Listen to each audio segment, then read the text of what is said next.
Ito ang DWDD 1134 kHz AM. Balita, impormasyon at musika. Ito ang DWDD AFP Radio. Boses ng Kawal Pilipino. Kayo ay nakatutok sa DWDD AFP Radio. Kami po ay kasapi ng KBP, kapisanan ng mga broadcaster ng Pilipinas. Sa dami ng mga nangyayari ngayon, sigurado ka bang tama ang lahat ng naririnig at nababasa mo? Bago ka mag-react o mag-share, think ka muna! Ang Think Ka Muna Pilipinas ay isang media and information literacy advocacy campaign ng MediaQuest kasama ang KBP at ang himpilang ito na nagpapaalala sa atin na mag-pause, mag-isip-isip at kumilos ng may alam. Dahil ang goal, isang mas informed, listo at responsableng Pilipinas. Think Ka Muna Pilipinas! Dahil sa atin magmumula ang isang mas mapanuring bansa. Ang ipinanukalang logo para sa ika-70 anibersaryo ng Sandatahang Lakas ng Pilipinas ay isang pagdiriwang ng 9 na dekada ng tapat at walang pagod nitong paglilingkod sa sambayan ng Pilipino. Isa itong makapangyarihang sagisag na sumasailalim sa patuloy na paninindigan ng AFP sa paglilingkod at pagtatanggol sa kinabukasan ng bayan. Mahigpit na pinagbubuklod ng bawat linya at hugis ng disenyo ang core values ng AFP: honor, service at patriotism. Binigyang buhay nito ang temang matatag na sandatahang lakas, sandigan ng bagong Pilipinas. Ang bilang 70 ang nagsisilbing pundasyon ng logo. Samantalang ang bilang 9 na kulay berde militar ay kumakatawan sa lupaing sinumpaang ipagtanggol ng hukbong katihan ng Pilipinas.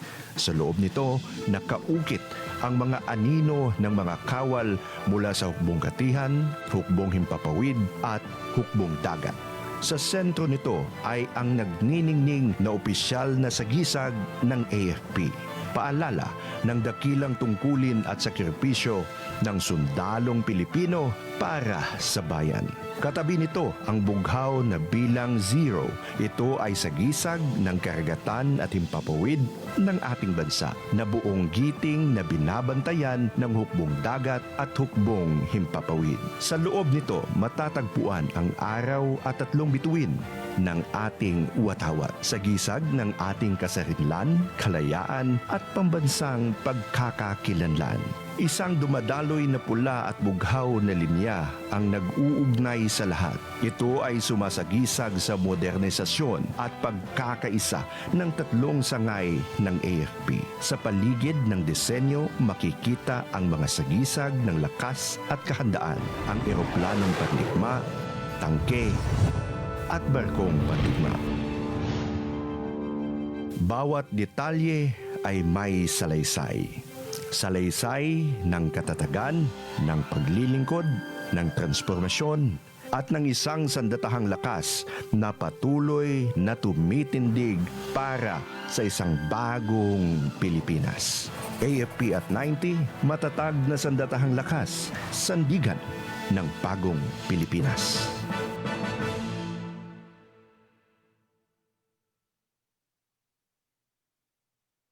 Mga katropa, alam mo ba na ang DWDD 1134 kHz AFP Radio ay ang opisyal na radio station ng Sandatahang Lakas ng Pilipinas na binubuo ng Army, Navy at Air Force na siyang maghahatid sa inyo ng mga balita mula sa ating Armed Forces at iba pang impormasyon. Mga katropa, hanapin at ilike kami sa Facebook, Twitter at YouTube.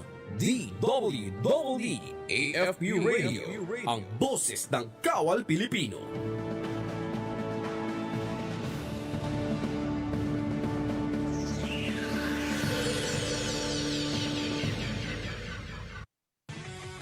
Mga katropa, para lagi kang updated sa inyong sandatahang lakas ng Pilipinas, siguraduhin naka-like at follow ka sa AFP Radio DWDD Facebook page at nakatune in sa 1134 kHz AFP DWDD.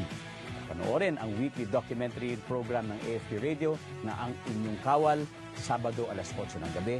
Simulcast po ito sa Inyong Kawal Facebook at YouTube channel. And keep up the good work sa team. I am Media and Civil Affairs Group, CRS-AFP. Maraming salamat po sa inyo.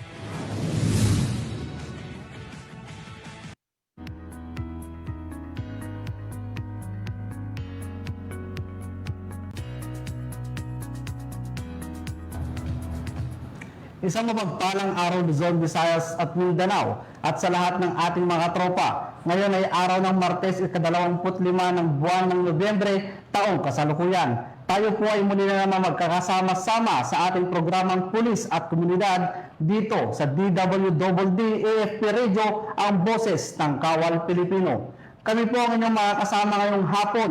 Ako po ang inyong tagapag-ugnay, Patrolman Julius Sam Acad.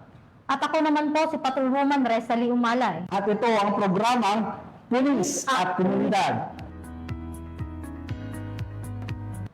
Sa ngalan ng pamunuan ng Philippine National Police sa pangunguna ni Acting Chief PNP Police Lieutenant General Jose Melencio Nartates Jr. at sa pamumuno ni Pangulong Ferdinand Bongbong Marcos Jr.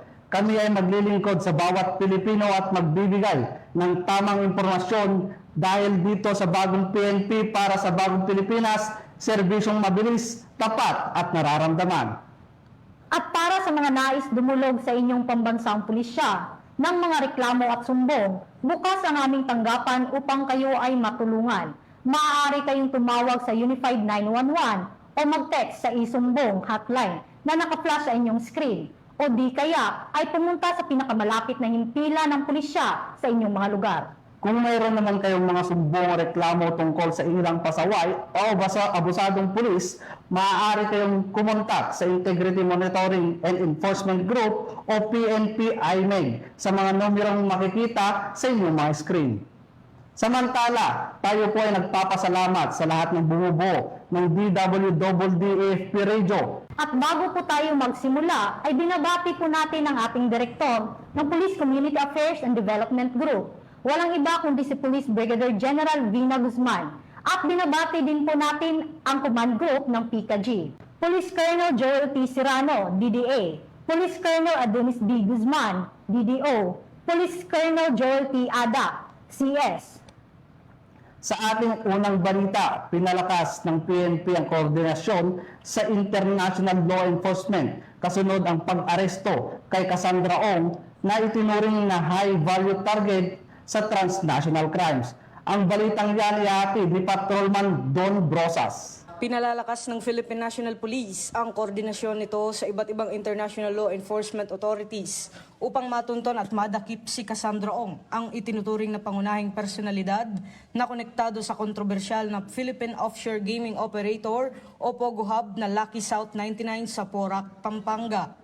Kumpirmado ito ni PNP Acting Chief Lieutenant General Jose Melencio Nartates Jr. na nagsabing pinalawak pa ng PNP ang pakikipag-ugnayan sa foreign law enforcement agencies upang matukoy ang eksaktong kinaroroonan ni Ong. Ayon kay Police Lieutenant General Nartates, ang hakbang na ito ay tugon sa direktiba ni Pangulong Ferdinand Bongbong Marcos Jr. sa gabay ni DILG Secretary John Vic Rimulya na paigtingin ang law enforcement actions laban sa mga illegal na POGO operations at tiyakin ang pananagutan ng mga sangkot sa human trafficking. Dagdag pa ng PNP, nakahanda silang maglunsad ng mas pinaigting na operasyon sa oras na matukay ang lokasyon ng puganteng si Ong upang tuluyang papanagutin ito sa batas. Ipinahayag ng Anti-Cybercrime Group na mas epektibo ang kampanya laban sa cybercriminal dahil sa mga pinaigting na operasyon, mas mabilis na intel coordination, at patuloy na paalala sa publiko.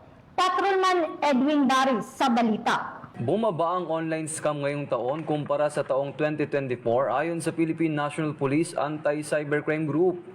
Ayon kay Police Lieutenant Wallen May Arancillo, spokesperson ng PNP ACG, asa 3,941 na kaso ng online scams ang na-report ngayong taon kumpara sa 7,081 na kaso na naitala noong 2024. Sinabi ni Police Lieutenant Arancilio na malaking tulong ang kamalayan ng Pilipino hinggil sa social media interaction at online transactions.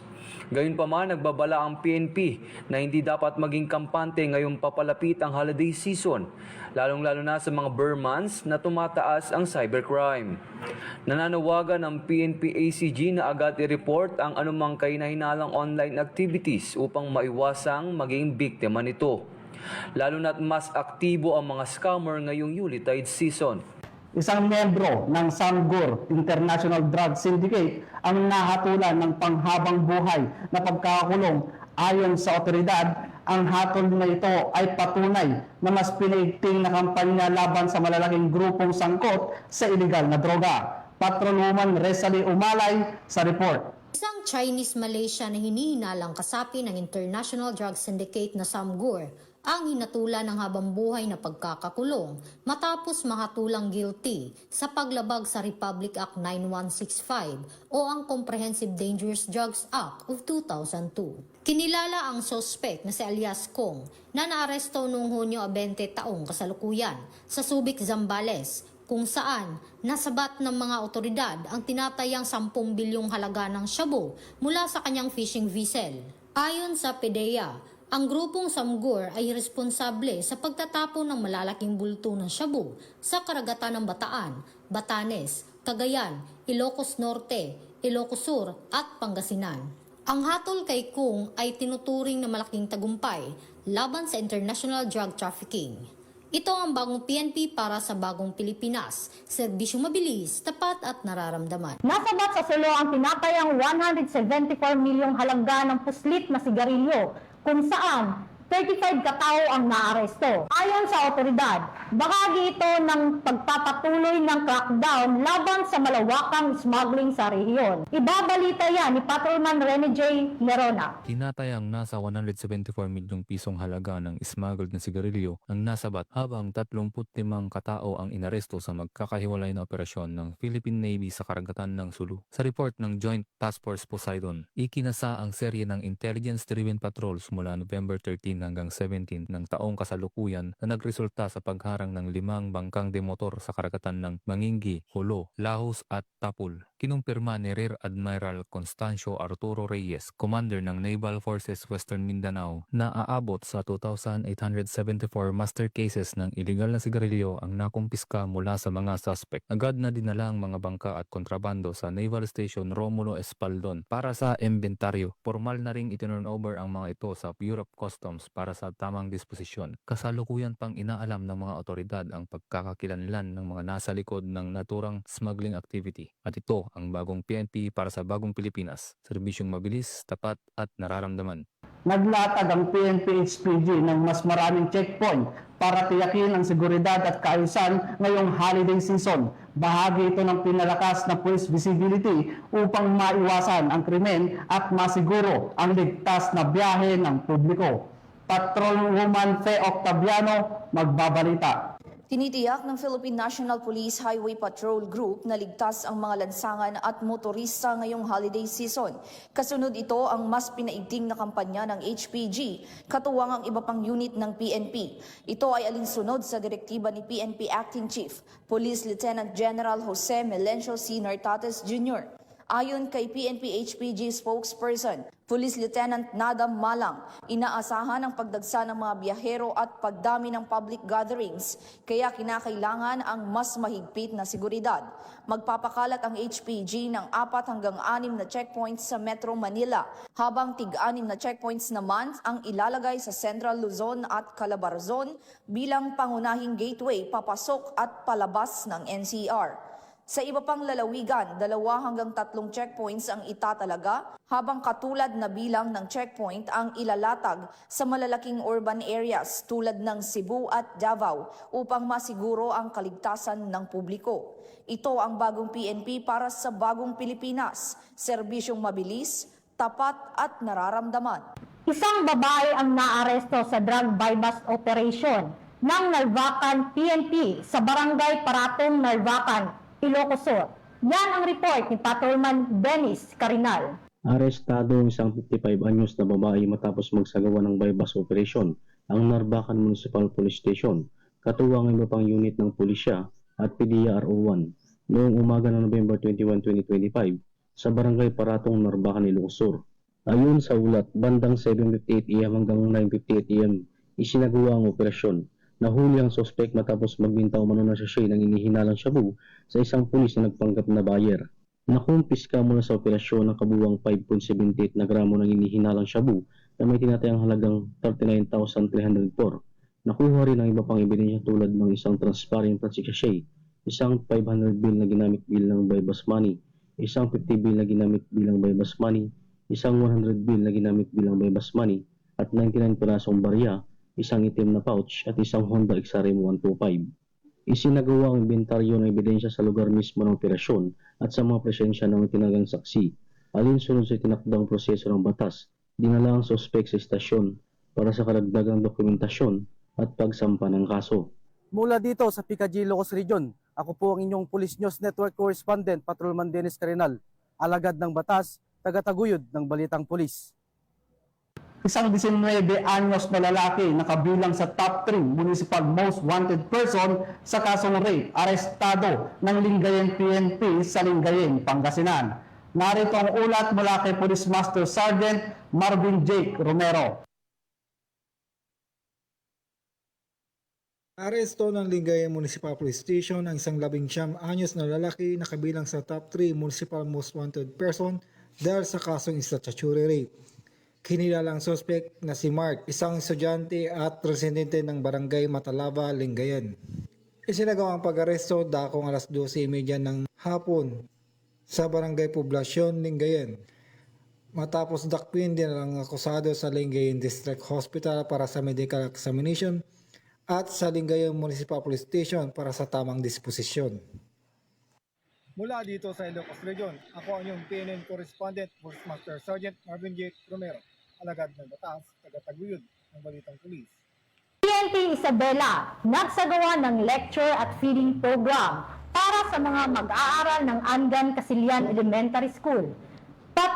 Patrolwoman Jerilyn Colico, ibalita mo. Bilang pakikisa sa pagdiriwang ng 33rd National Children's Month na may temang online sexual abuse or exploitation of children and child sexual abuse or exploitation materials, wakasan, kaligtasan at karapatan ng bata ipaglaban, matagumpay na isinagawa ng Women and Children Protection Desk ng Cabagan Police Station ang isang feeding program at child protection lecture para sa mga mag-aaral ng Angan Casilian Elementary School, Cabagan, Isabela noong ika-21 ng Nobyembre taong kasalukuyan.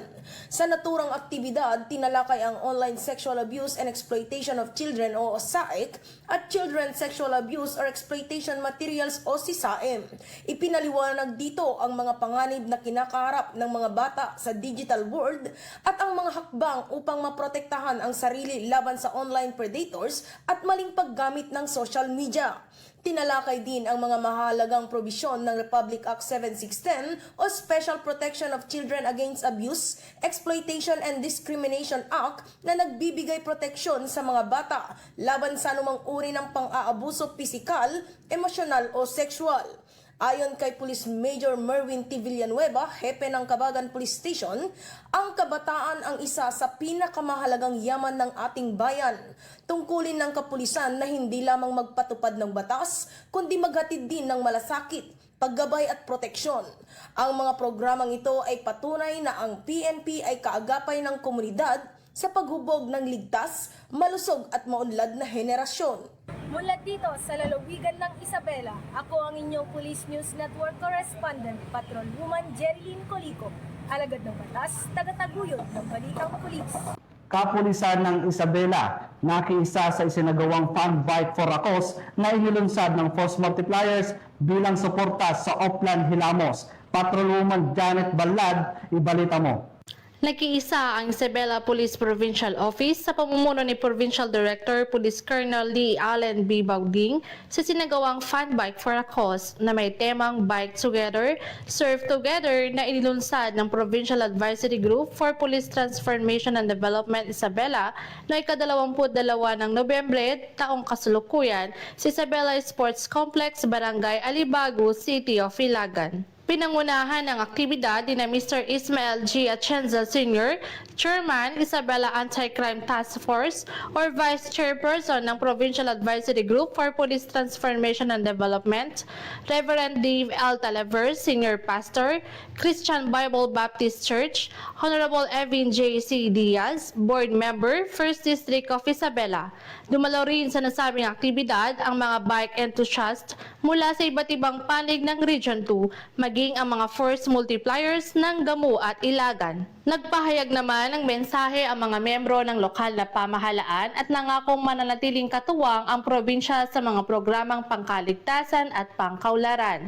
Binigyan diin naman ni Provincial Director Baugding ang layunin ng aktibidad na hindi lamang ito isang fun ride. Isa itong panawagan para sa mas ligtas na kalsada at mas disiplinadong komunidad. Ang nalikom na pondo mula sa programa ay ilalaan para sa pagpapatuloy ng Oplan Hilamos, programang inisyatibo ng ating Chief PNP, Police Lieutenant General Jose Melencio C. Nartares Jr. na naglalayong isaayos at pagandahin ang mga pasilidad ng kapulisan upang makapagbigay ng mas profesional at maaliwalas na lugar sa serbisyo.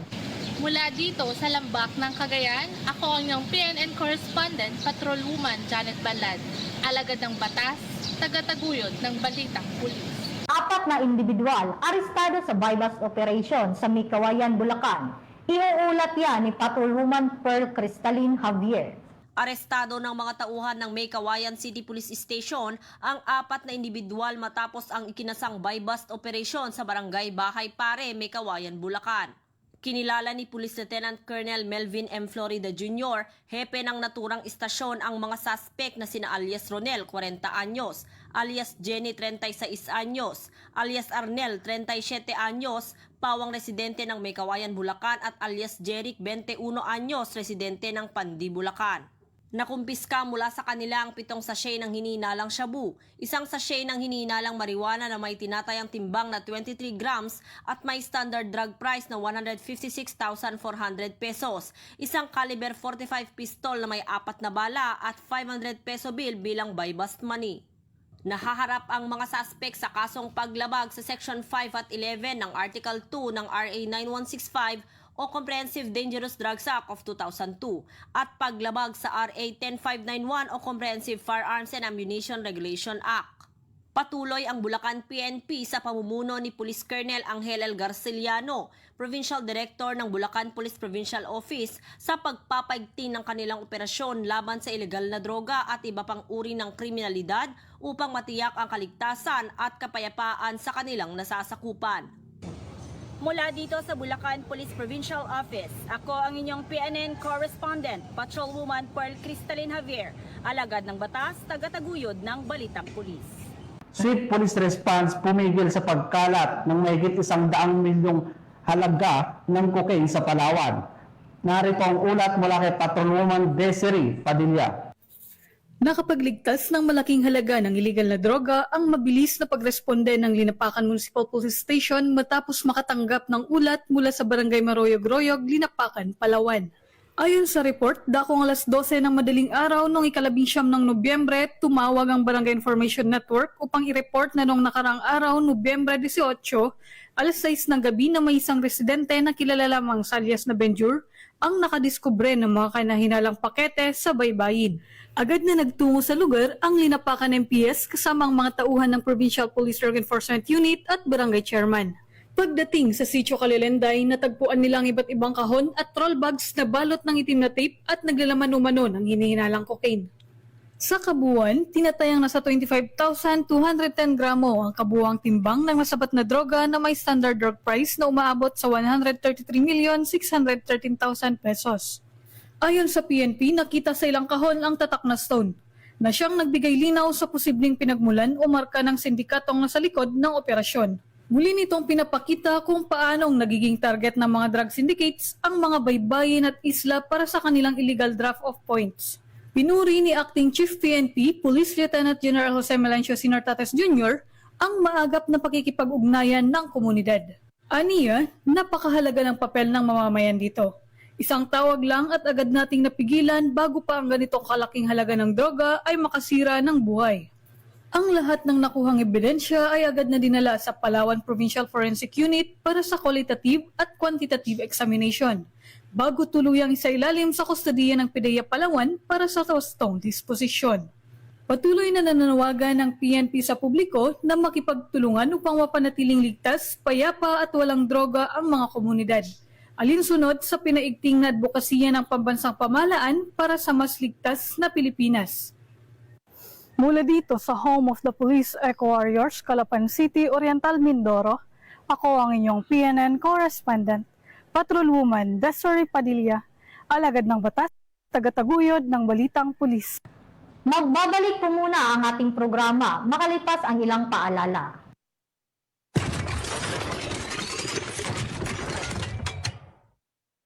Kayo ba'y nabiktima na ng maling impormasyon sa social media?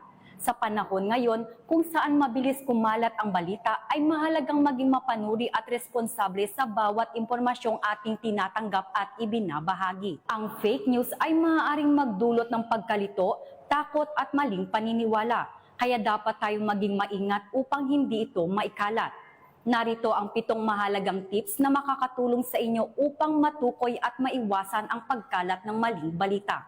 Una, mag-isip bago mag-share. Huwag agad maniwala o magbahagi ng impormasyon nang hindi ito sinusuri. Kahit inosente ang iyong pagbabahagi, maaari itong palaganapin ang maling balita. Pangalawa, suriin ng pinagmulan. Siguraduhin ng impormasyon ay mula sa mapagkakatiwalaang source, gaya ng mga lehitimong news organizations at opisyal na ahensya ng gobyerno. Pangatlo, hanapin ang iba pang mapagkukunan. Kumpirmahin kung may iba pang lehitimong media outlet na nag-ulat nito. Kung ito'y makikita lamang sa kahina-hinalang website, magduda na. Pang-apat, maging mapanuri sa mga headline. Maraming peking balita ang gumagamit ng clickbait o mapanlinlang na pamagat upang bukawin ang emosyon ng mambabasa. Basahin ang buong artikulo, hindi lang ang headline. Panglima, suriin ng petsa. May mga lumang balita na inilalabas muli upang lituhin ng publiko. Siguraduhing updated ang impormasyon bago ito ibahagi. Pang-anim, suriin ng litrato at video. Madaling i-edit o gamitin ang mga larawan at video sa maling konteksto. Maaari mong gamitin ang reverse image search upang malaman ang tunay na pinagmulan ng isang litrato. Pang-7, mag-ingat sa emosyonal na reaksyon. Kung ang isang balita ay tila sobrang ganda para maging totoo o labis na nakakagalit, doblehin ng pagsisiyasat. Ang fake news ay madalas umaasa sa matinding emosyon upang mapaniwala ang tao. Tandaan, ang pagiging mapanuri ay isang responsibilidad ng bawat isa sa atin. Huwag maging kasangkapan sa pagpapakalat ng maling impormasyon.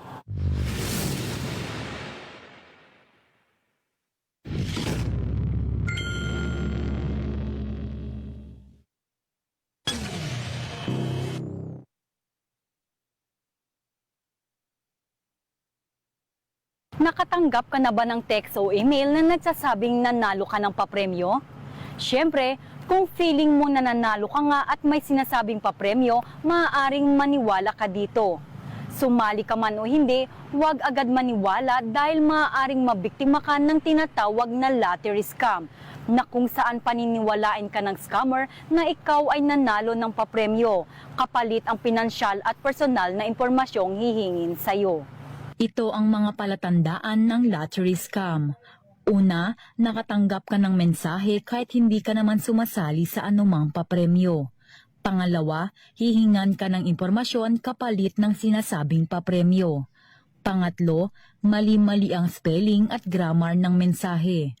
Pang-apat, minamadali kang magbayad ng taxes, processing fee o iba pang charges para makuha ang premyo.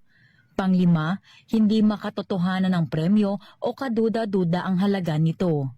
Pang-anim, peke ang mga dokumentong ipapakita. At pang-pito, ang ginagamit na paraan ng pagbayad ay mahirap i-trace. Upang hindi mabiktima ng lottery scam ay huwag agad maniniwala sa mga natatanggap na mensahe, lalo na kung humihingi ito ng kapalit na impormasyon o kabayaran. Ugaliing magsaliksik para i-verify kung lehitimo ang mga impormasyong natatanggap. At kung naranasan mo ang alinman sa nabanggit na modus, ay i-report kaagad ito sa pinakamalapit na tanggapan ng PNP Anti-Cybercrime Group. Mula dito sa Campo Crame, ako si Patrolwoman Mary Grace Artizuela. Para sa iba pang mga cyber tips, i-like at follow ang official Facebook page ng PNP Anti-Cybercrime Group upang maiwasan ang mabiktima ng cybercrime. Nagbabalik po ang ating programa dito sa Pulis at Komunidad sa pagpapatuloy ng ating balita. Hinihinalang shabu na kumpiska sa isang budigero sa Oton, Iloilo. Magbabalita dyan si Patrolwoman Ledeline Bansagon. Walang takas sa mga operatibang isang sospek sa isang matagumpay na drug buy bust operation sa barangay San Nicolas, Oton, Iloilo, madaling araw nitong ika-21 ng Nobyembre taong kasalukuyan. Kinilala ni Police Major Marvin Villanueva, Deputy Chief ng RPDEU 6 ang sospek na si alias Edward, 43 taong gulang, residente ng Barotac, Nuevo Iloilo, na tinukoy bilang budigero o tagabantay ng imbakan ng iligal na droga sa lugar. Lumabas sa record na ang sospek ay dati nang nasangkot sa iligal na droga at nagkaroon ng kaso noong 2016 at 2019, kung saan ito ay sumailalim sa plea bargaining. Na-recover ng mga operatibang humigit kumulang 350 gramo ng hininilaan shabu at 14,000 pesos na ginamit bilang buy bust money. Bago ang pagkakadakip, umabot muna sa isang buwang surveillance sa sinagawa ng mga otoridad. Ayon sa pulisya, gumagamit umano ang suspect ng kaliwaang online na transaksyon sa pagbebenta ng droga at natukoy na rin ng mga investigador ang kanyang downline at pinagkukunan ng supply. Muling haharap si alias Edward sa kasong paglabag sa Republic Act 9165 o ang Comprehensive Dangerous Drugs Act of 2002. Patuloy na pinaigting ng mga kapulisan ang kanilang operasyon upang sugpuin ang pagkalat ng iligal na droga sa rehiyon. Nananawagan din sila sa publiko na maging katuwang sa pagbabantay at pag-uulat ng anumang kahinahinalang aktibidad. Tiniyak naman ng mga kapulisan na hindi sila titigil hanggat sa tuluyang mapahina ang illegal drug network sa buong Western Visayas. Mula dito sa Police Regional Office 6, ako ang inyong Police News Network Correspondent, Patrolwoman Ledeline Bansagon, alagad ng batas, tagataguyod ng Balitang Pulis. PNP at PIDEA muling nagpakita ng mahusay na koordinasyon laban sa iligal na droga sa Iloilo. Narito ang ulat mula kay Patrolwoman Justin May Halyores. Arestado ang 3 individual sa isinagawang buy-bust operation ng mga operatiba ng PIDEA SIC katuwang ang kapulisan sa Barangay Bitoon, Haro, Iloilo nito lamang ika-23 ng Nobyembre taong kasalukuyan. Kinilala ang mga nadakip na sina alias Chito Agi na pangunahing target ng operasyon at dating preso, alias Dave, 23 anyos at alias JM, 24 anyos. Batay sa masusing pagmamanman, itinuring di umanong drug den ang naturang lugar matapos matukoy na ginagamit umano ni alias Chito ang kanyang mismong bahay para sa aktibidad na may kinalaman sa iligal na droga. Mariin namang itinanggi ng 3 na sila ay gumagamit o nagbebenta ng nasabing ipinagbabawal na gamot. Na-recover sa operasyon ang 13 plastic sachet ng suspected shabu at kasalukuyang nasa kustodiya na ng mga otoridad ang mga sospek para sa kaukulang dokumentasyon at nakatakdang sampahan ng kasong may paglabag sa Republic Act 9165 o ang Comprehensive Dangerous Drugs Act of 2002. Muling pinatunayan ng Philippine National Police at Philippine Drug Enforcement Agency na epektibo ang kanilang pagtutulungan sa pagpapatibay ng kampanya kontra iligal na droga para sa seguridad ng mamamayan. Bagong PNP para sa bagong Pilipinas, serbisyong mabilis, tapat at nararamdaman. Mula rito sa Western Visayas, ako ang inyong PNN Correspondent Patrolwoman Justin May Halyores, alagad ng batas, tagataguyod ng Balitang Pulis. Mahigit sa 700,000 pisong halaga ng iligal na droga nasa kote ng kapulisan sa Cebu City. Patrolwoman Judith Nicanor sa balita. Arestado ng kapulisan ng Cebu City ang isang high-value individual na suspect matapos itong mahulihan ng higit 700,000 halaga ng hinihinalang shabu sa sinagawang buy-bust operation ng mga operatiba sa Isabellano Street, Barangay Basac, Pardo, Cebu City nito lamang nakaraan. Kinilala ni Police Captain Troy John A. Lalamunan, officer in charge ng Inayawan Police Station 7, Cebu City Police Office, ang high-value individual na suspect na si Jeffrey, 34 anyos na residente ng nabanggit na lugar. Ayon sa ulat ng mga otoridad, bandang alas 10:40 ng umaga nang isinagawa ng mga operatiba ang bypass operation na nagresulta sa pagka-aresto ng suspect at pagkasabat ng 5 pakete ng hinihinalang shabu na may timbang na 105 grams at standard drug price na 714,000 pesos at bypass money. Samantala, kasulukuyang nakapiit sa Inayawan Police Station 7 ng suspect at maharap ito sa kasong paglabag sa Sections 5 and 11 ng Republic Act 9165 o Comprehensive Dangerous Drugs Act of 2002.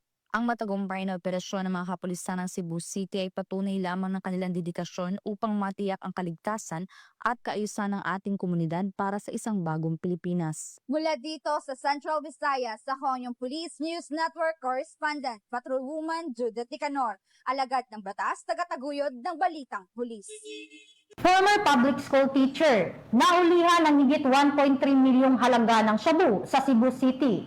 Magbabalita dyan si Patrolwoman Annalyn Canuog. Nasabat ng mga otoridad ang nasa mahigit 1.3 milyon na halaga ng hinalang shabu mula sa isang former public school teacher sa nilunsad na bypass operation sa Barangay Kalunasan, Cebu City noong 21 ng Nobyembre sa taong kasalukuyan. Kinilala ni Police Captain Vincent Buntilaw, officer in charge ng Police Station 9, Cebu City Police Office, ang suspect na si alias Gary, 44 taong gulang, residente na si Tio Santol, Barangay Sirao, Cebu City. Dakong alas 11:50 ng gabi nang magsagawa ng bypass operation ng operatiba na kung saan naaresto ang suspect. Nakuha mula sa kanya ang 6 na medium at 3 large pack at 2 large night-tied hinalang shabu na aabot sa 200 na gramo at may standard drug price sa 1,360,000 pesos, belt bag at bypass money. Agad na dinala ang suspect sa nasabing himpilan para sa dokumentasyon at tamang disposisyon. Patuloy ang maigting na kampanya ng kapulisan laban sa illegal na droga bilang bahagi ng advokasya para sa isang ligtas at maayos na pamayanan sa ilalim ng bagong Pilipinas. Mula dito sa Cebu City, ako yung PNN Correspondent,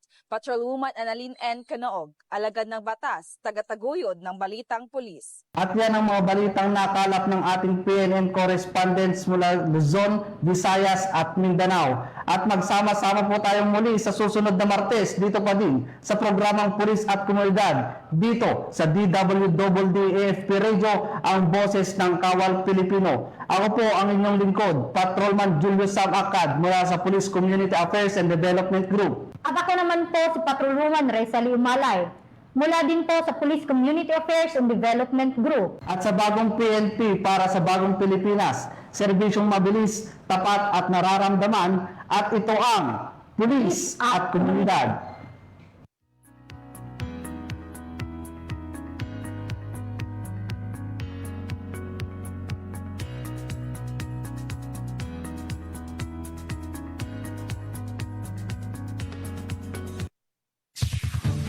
Ito ang DWDD 1134 kHz AM. Balita, impormasyon at musika. Ito ang DWDD AFP Radio. Boses ng Kawal Pilipino. Kayo ay nakatutok sa DWDD AFP Radio.